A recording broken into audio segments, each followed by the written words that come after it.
Tonight is the last night to campaign for tomorrow's election. Find out what states the two candidates are visiting and where they will be for the election.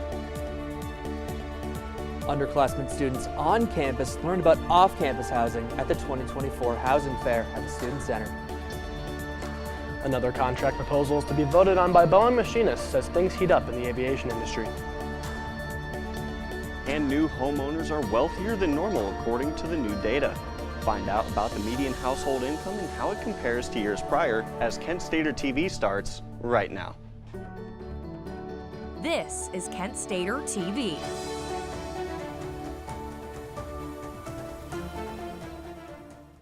Good evening, everybody, and welcome to the Monday Kent Stater newscast. I'm Anthony Leonardi. And I'm Evan Schofield. As we move toward the end of the semester, many students are looking for a place of residence. KSTV reporter Michael Neenan has more on this story. Good evening, Michael. Hey guys, I went to the 2024 Housing Fair in the Student Center where students learned about off-campus housing opportunities. Aren't just thinking about their academics for the next year, but their living situation as well. The 2024 Housing Fair on the second floor of the Student Center provides students with information about off-campus housing. So I contacted a whole bunch of housing vendors in the area, and it's meant for off-campus students for next year to kind of explore options for understanding different leases and amenities in the different area housing vendors. And then I also contacted the City of Kent and Student Legal Services as well as undergraduate student government. From information about leasing options to details on pricing, the fair is geared towards underclassmen students living in on-campus housing. And I wanted to see if there was anything for the future, because I'm probably going to end up living in an apartment at one time or another. So honestly, I'd like to cook for myself. I kind of miss just getting to choose what to eat whenever I want. But I was interested in looking into commuting and living off campus next year, because since I'm a freshman, I live in a dorm right now, so I just wanted to look into it a little bit more. To encourage visitors to talk to all representatives, they received a punch card for a vendor to fill in with a sticker. Students who got all 8 punch cards filled out had the opportunity to enter a raffle for a prize. Other student groups work with visitors to provide a community for those living outside campus. On campus, you can tend to have a meal plan and you tend to have a lot of resources right in front of you. Then once you go and live off campus, you're sometimes it feels like you're floating on your own. The Housing Fair hopes it can help students make an informed decision about living off campus. Do your research and definitely advocate for yourself. And if you need any support, there are student organizations and resources for you out there. For a list of off-campus housing opportunities, be sure to check the local housing page of the University Housing website. Reporting for KSTV News, I'm Michael Neenan. Thanks, Michael. Today is the day-long event called the Day of Radical Hope, held in Oscar Ritchie Hall.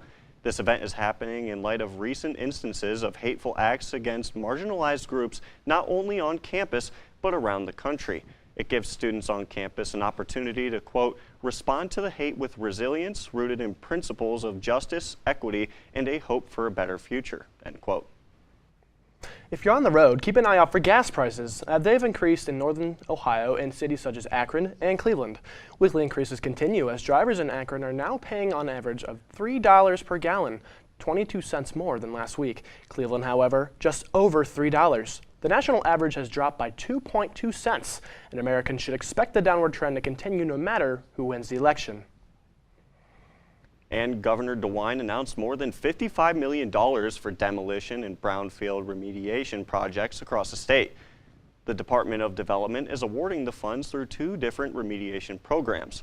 The grants offer a total of $22.7 million for cleanup and redevelopment of 19 counties. And since the department's launch in 2021, more than $500 million have been provided to over 400 projects statewide. The Portage County EMA Center is set to speed up emergency response times.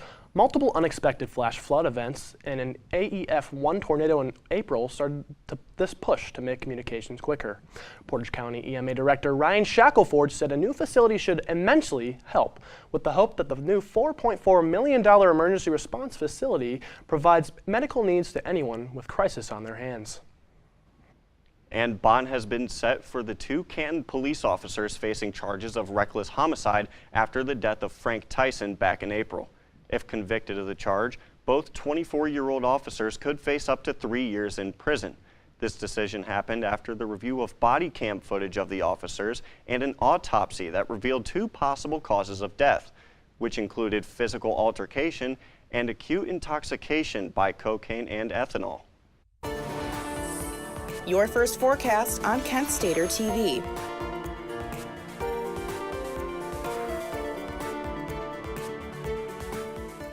In Portage County, I'm Nikki Gajeski. We're having some unusual start of November weather, but let's jump into your current forecast.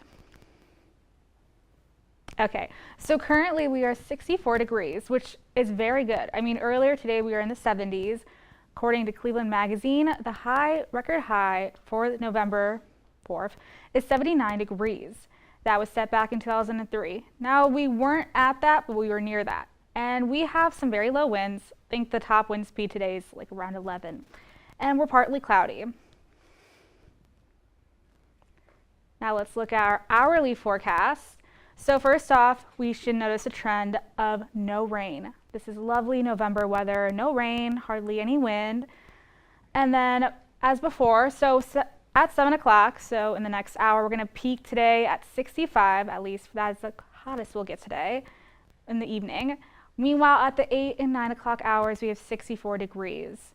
As mentioned before, this is some unusual nice November weather. We all should just kind of embrace it a little bit. But again, daylight savings time happened, so it's going to be a little gloomier or darker outside with even daylight savings time happening. But hey, this is some nice November weather still. Well, that's all for your current temps. Check back in me to learn more about the statewide and upcoming forecast.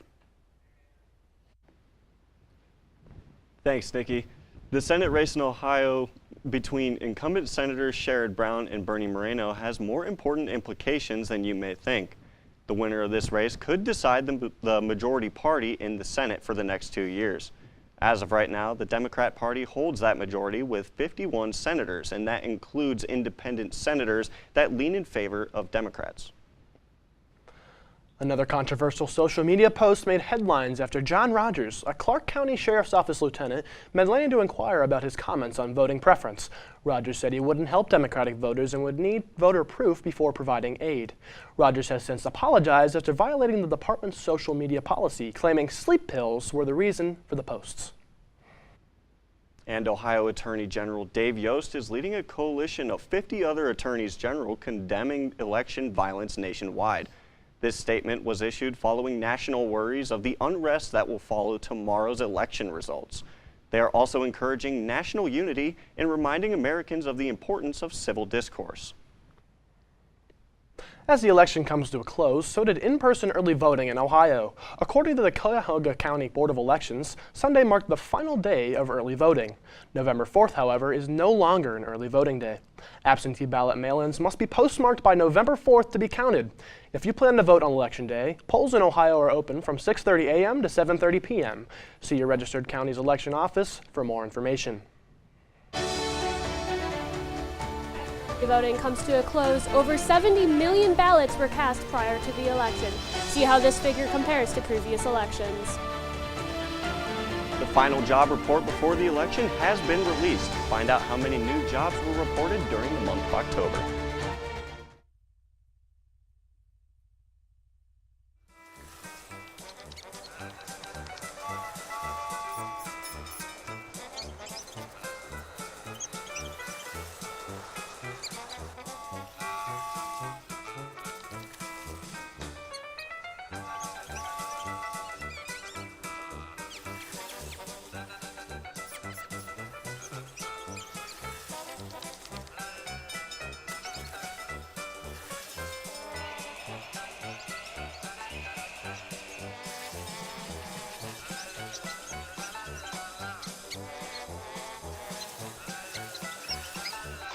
Will spend 15 minutes watching online videos like this one. Brushing for 2 minutes now can save your child from severe tooth pain later. 2 minutes, twice a day. They have the time. Today, the world could use a little more understanding. Understanding nurtured by shared values. we come together at Kent State. Different dreams, different viewpoints, united by purpose. Preparing to make a difference in our divided world. Wherever you are in your life's journey, come learn with us. Begin at Kent State. There was an old woman who lived in a shoe. She had so many children, she didn't know what to do.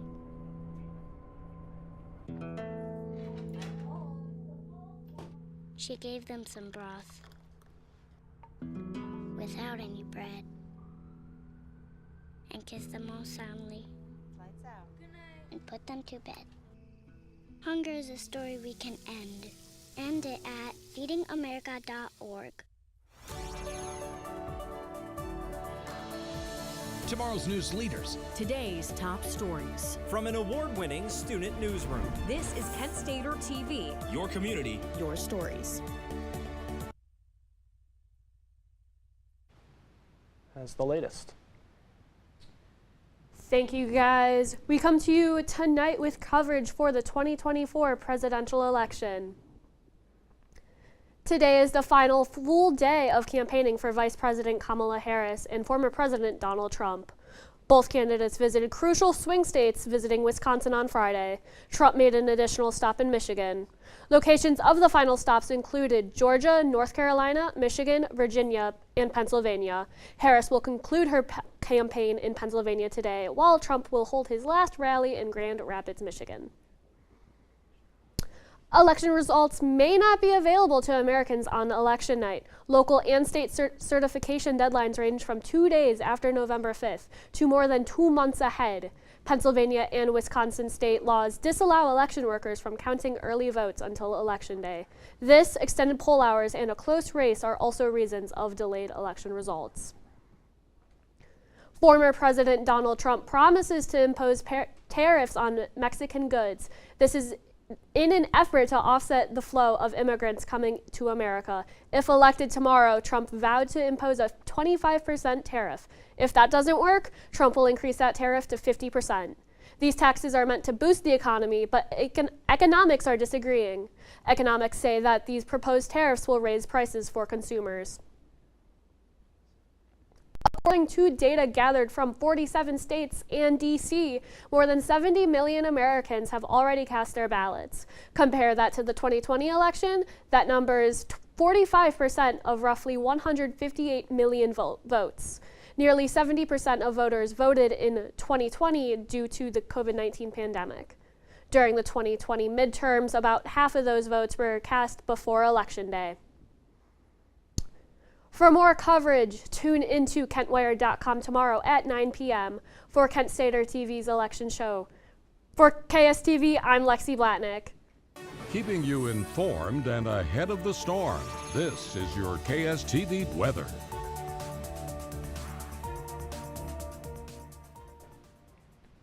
The Caribbean Sea has a new foe as Tropical Depression 18 has turned into Tropical Storm Rafael. The storm was formed in the southern Caribbean and could quickly turn into a hurricane because of how fast it's developing. Once the storm hits the Gulf of Mexico, the intensity of the storm is reported to slow as the week continues. Although the lower and middle Florida Keys now have a tropical storm watch, the forecast is still uncertain.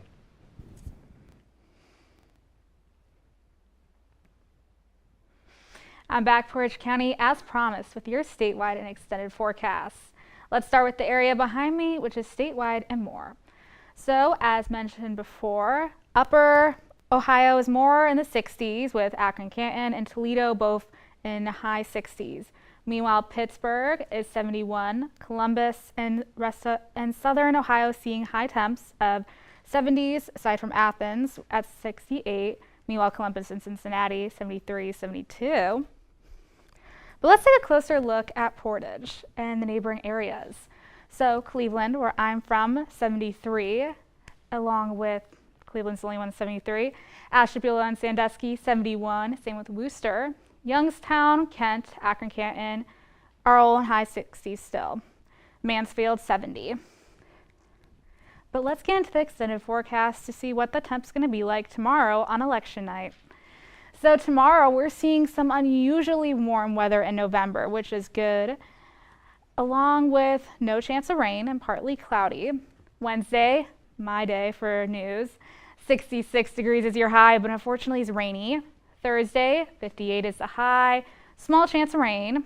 Friday, we get some sunshine in between and a 60-degree high, nice break from the 50s, and low chances of rain. Saturday and Sunday, we see some similarities, definitely with the lows. Sunday, though, you do see a chance of rain. And Monday is looking to be a little cold compared to today. That's all for weather. Check back Wednesday at 6 p.m. for your post-election day weather updates. I'm Nikki Gajeski. Thank you, Nikki. Many voters around the country say that the cost of housing is a main concern in this election. Both Vice President Kamala Harris and former President Donald Trump have focused much of their campaign efforts on the issue. One of the solutions that both candidates have proposed is the use of federal lands and repurpose them for more affordable housing, though they both offer different overall plans. New homeowners who bought homes between July 2023 and June 2024 are wealthier than normal. The National Association of Realtors released a survey in which home buyers had a median household income of $97,000, a $2,000 increase from last year. The median age of first-time buyers was a record high 38 years old, around a 10-year difference from normal. The report of buyers using their inheritance suggests the struggle to afford a home. And the Bureau of Labor Statistics released the final job report before the U.S. election. According to the Bureau, 12,000 additional jobs were reported in October. These jobs were credited to extreme weather patterns and labor disputes. The report shows that there is a stagnant 4.1% interest rate, the same as September. The report also says that manufacturing was down while government and healthcare jobs were up. And U.S. workers will be able to save more pre-tax earnings in their 401k next year. The Internal Revenue Service announced a new limit for the 2025 on Friday. The new limit will be $23,500. The current limit is $2,300. The IRS did not adjust the limit on other retirement funds, though. For Americans 50 plus, the catch-up contributions continue to stand at $7,500. For the third time in more than 50 days, Boeing's machinists will vote on a contract proposal today. The new proposal includes a 38% wage increase over 4 years and a $12,000 ratification bonus. The new proposal's wage increase is 3% higher than the last. Though the new proposal does not meet the 40% wage increase the union originally asked for. The deal also does not include reinstating pensions. The alcohol industry, along with its sales, have stopped abruptly due to inflation-wary customers pushing back on expensive alcohol. The top high-end alcohol producers have reported declines in a majority of their sales. Customers are now choosing lower-priced beverages such as beer and canned cocktails, as well as private brands offered at discount grocery chains. Will the Kent State volleyball team remain winless, or will they finally become victorious? Going to theaters soon? Venom 3 tops the box office for a second straight weekend. That and more coming up on your Monday newscast. Kent State University's Marcello Fantoni has served on the scientific committee of the Palace of Versailles for the past decade. Through this prestigious position, Fantoni creates worldwide connections, helping Kent State students and faculty realize one-of-a-kind global experiences. Today, Kent State University is a global university. We have a presence in every single continent of this planet. If we send our Ohio students all over the world and bring their experiences back, we create the conditions in Ohio for a much healthier and stronger development of the entire state. When you come back and you have more tools in your brain, more options for solutions, you are a more talented, a more versatile professional. And this is what the market wants today. The future of higher education is global. So, I just moved in with this family, and it's embarrassing. The little one, he likes to go outside and crawl around in the giant litter box. I don't know what he's doing. I mean, I was born and I knew how to use the litter box. Look at that. That's disgusting. Oh, poop already. You're making me nervous. Oh, okay, I can't look at this anymore. I really hope he grows out of this, for his sake.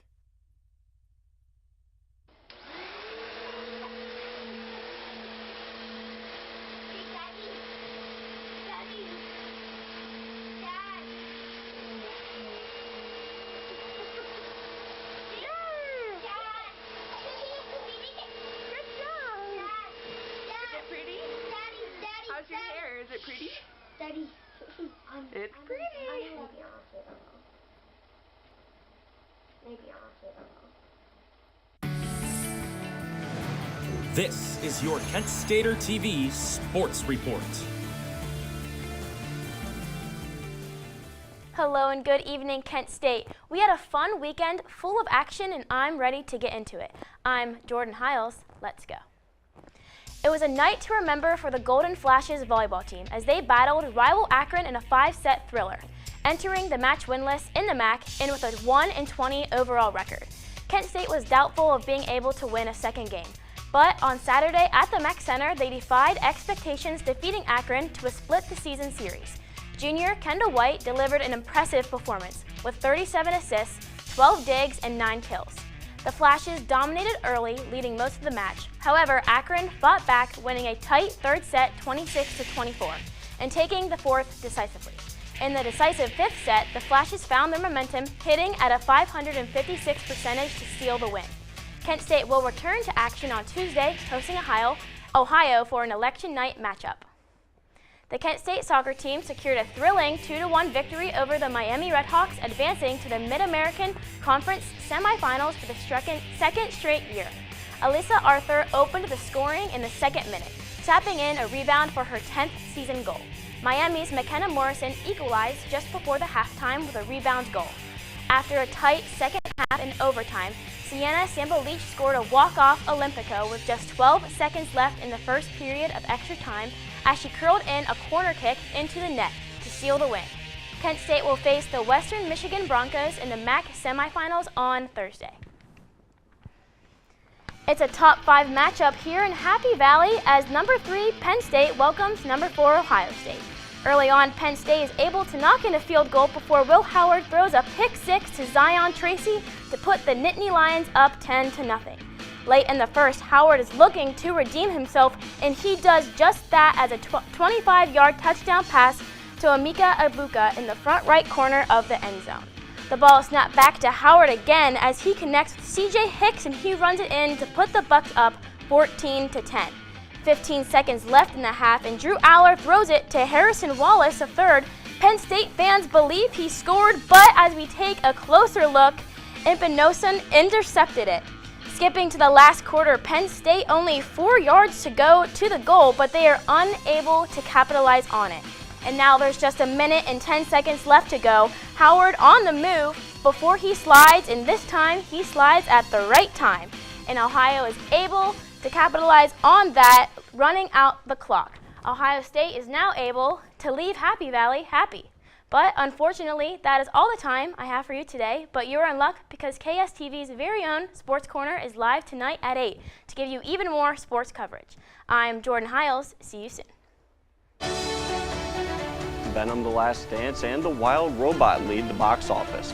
Learn more about how the films fared this weekend. Multiple studies have shown that marijuana can slow both driver reaction and response time, which can be really dangerous. He's here. He's here. Wait. What? I can't drive. Why? My. Oh.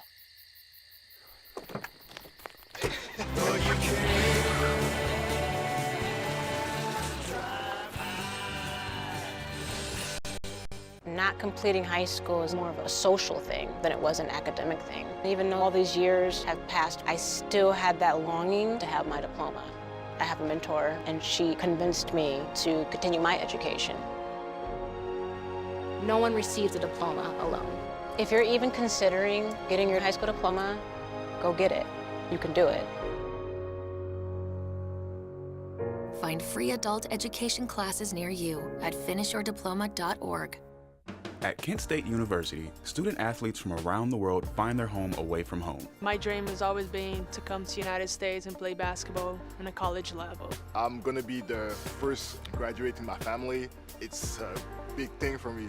The faculty members here at Kent State are incredible. I feel like Kent State, it has all the opportunity in the world. Northeast Ohio is the ideal place for them to excel athletically and academically. From the moment they arrive, students are surrounded by a network of support that helps them thrive and achieve their dreams. We are a family, so helping each other out is one of the most important things. Straight away I knew I had people that I could count on. As soon as I got here, between coaches, friends that I met pretty early on, I feel like this is a second home now. This is the place. This is it. Coach Starkey, he always asks about how you're doing. Our coaches are so supportive. They make you better athletes, and so many of those qualities are transferable. You're going to come out of here being a successful student athlete. The whiskey brand Fireball is rolling out a limited edition whiskey called Cryerball. It's made of the sterilized and distilled tears of football fans after games. Yes, you heard that correctly. Official tear collectors will be stationed outside of rivalry football games to collect tears with eyedroppers and putting them in jars. Officials say the whiskey will be available by next season. Tom Hanks took on Tom Hardy at the weekend box office. The box office saw Venom: The Last Dance take first place for the second weekend in a row, making $26.1 million. Preceding Venom was the animated film The Wild Robot, followed by Smile 2, the Vatican drama Conclave, and Tom Hanks Here. Now guys, I absolutely love this news about Cryerball. Me, a Browns fan, and I have two Steelers fans with me. Right. So whenever we would beat you guys, I would be able to enjoy some Steelers fans' tears, it sounds like. That would be lovely. I think it's going to be opposite, actually. I think we've collected a lot more Browns fans' tears in the history, just the team in general, over, Yeah. how As a many Bengals fan, I love this news. yeah. Looks like we got a whole bunch of AFC North. But what do you guys think of those movies? Have you seen any of them yet? Didn't you? Yeah, I saw Venom. It was so good. It was definitely the best out of the three, but it made me cry. I'm not going to give any spoilers. No? I still got to go out and see it. I saw the It's first really two good. Venom movies. It's but really good. It was I my haven't seen favorite. the third one yet. Yeah. Nikki? I haven't seen any of the Venom movies. None of them? What? No. I mean, they seem good. I just never got around to them. I always thought Venom was like a bad guy, but he's the hero. All right. And that's all the time we have for you today. Thank you so much for joining us. For updates on all these stories and more, visit our website. You can follow us on social media at KentWire.com. I'm Nikki Ajeski. I'm Jordan Hiles. I'm Evan Schofield. And I'm Anthony Leonardi. Have a great night, everyone.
There was an old woman who lived in a shoe.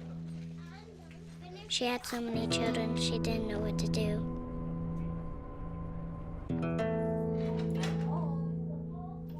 She gave them some broth without any bread and kissed them all soundly and put them to bed. Hunger is a story we can end. End it at feedingamerica.org.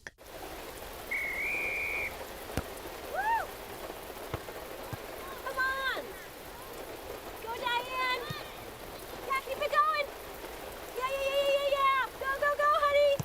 If you love them enough to drive an hour to cheer them on as they get beat 11-0 in the rain, then surely you'll check nhtsa.gov/the-right-seat to make sure they're correctly buckled in the back seat.